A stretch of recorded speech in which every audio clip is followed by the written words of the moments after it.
कभी ऐसा हुआ है कि बिल्कुल नई बैटरियां किसी डिवाइस में डालें और बस कुछ ही दिनों में वो खत्म हो गईं? भाई ये तो एक बहुत ही आम मसला है। तो आज हम इसी के पीछे की साइंस को समझने की कोशिश करेंगे और ये भी देखेंगे कि आखिर हर काम के लिए सही बैटरी का इंतखाब कैसे किया जाए। तो चलिए शुरू करते हैं। देखें, आजकल की दुनिया तो है ही rechargeable. Her cheese plug in होती है ना? तो ऐसे में लगता है कि ये जो सिंगल यूज़ बैटरियां हैं, ये तो बस अब एक पुरानी टेक्नोलॉजी बनकर रह गई हैं। लेकिन क्या वाकई ऐसा है?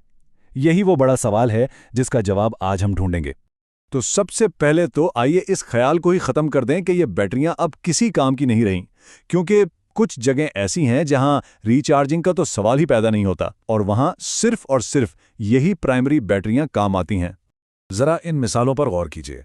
हम यहाँ पेसमेकर्स की बात कर रहे हैं, फौजी जंगी मिशनों की, यहाँ तक कि कानकनी और जंगली जानवरों की ट्रैकिंग की। मतलब ये वो जगह हैं जहां आपको फौरन काबिले भरोसा और लंबे अरसे तक चलने वाली पावर चाहिए होती है, और जाहिर है वहां रिचार्जिंग का कोई ऑप्शन मौजूद नहीं होता। तो फिर असल राज क्या है? वो क्या चीज़ है जो एक बैटरी को दूसरी से बेहतर बनाती है? उसे समझने के लिए ना हमें दो चीज़ों का फर्क जानना बहुत ज़रूरी है। एक है एनर्जी और दूसरी है पावर। अब ये सुनने में तो एक जैसे ही लगते हैं, लेकिन यकीन कीजिए इनमें ज़मीन आसमान का फ़र्क है। अच्छा, तो सबसे पहले बात करते हैं मखसूस तवानाई या स्पेसिफिक एनर्जी की। बिल्कुल सादा लफ्ज़ों में समझें तो ये बैटरी का फ्यूल टैंक है, यानी इसमें कुल कितनी तवानाई भरी जा सकती है। सीधी सी बात है, जितना बड़ा टैंक उतनी ही ज़्यादा तवानाई। और फिर आती है मखसूस ताकत यानी स्पेसिफिक पावर। अब देखिए, अगर एनर्जी फ्यूल टैंक है तो पावर है इस गाड़ी का इंजन। ये हमें बताता है कि बैटरी अपनी तवानाई को कितनी तेजी से बाहर निकाल सकती है।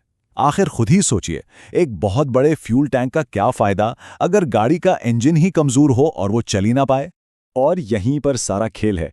जो कंपनियां बैटरी के डब्बे पर उसकी कैपेसिटी लिखती हैं ना, वो दरअसल बहुत ही कम करंट पर टेस्ट की जाती है ताकि नंबर्स बहुत बड़े और अच्छे नजर आएं।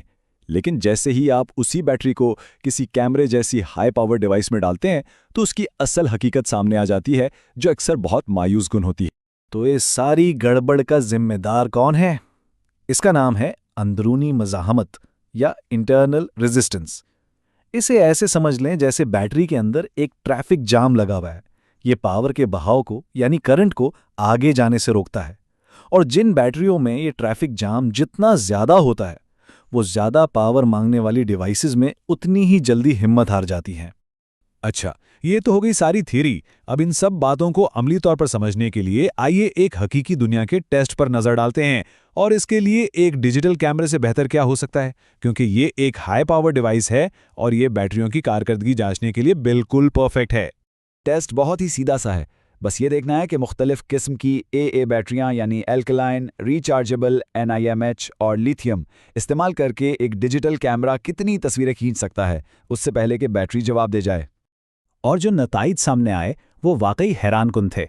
अल्कलाइन बैटरी, इसने लिए सिर्फ 85 शॉट्स। जी हाँ, सिर्फ 85।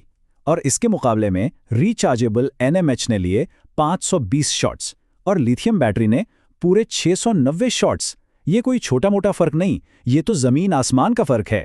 तो इस टेस्ट से क्या साबित हुआ?